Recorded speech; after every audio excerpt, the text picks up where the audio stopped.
Hello everyone and welcome back to another tutorial for the Delta Force mobile game. In this video, I'm going to show you how you can buy various different expansion packs as well as resources on the Delta Force game. So let's get started right away. First of all, open up the Delta Force game on your smartphone, and once you open it up, you may log in using your social accounts. And after you have been taken into the main menu, in order to download any resources, you can simply tap on the download button if you see it right within the homepage. Otherwise, tap on the gear icon at the top right corner and then tap on Download Center at the left side.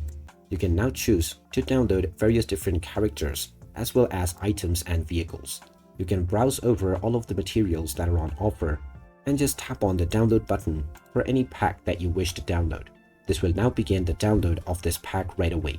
You may download multiple packs and resources at the same time as well, and they will all be queued accordingly as you are playing your match in the background. You can also choose whether you want to download over Wi-Fi only or data as well. And there is also the option to download HD resources. And there you have it.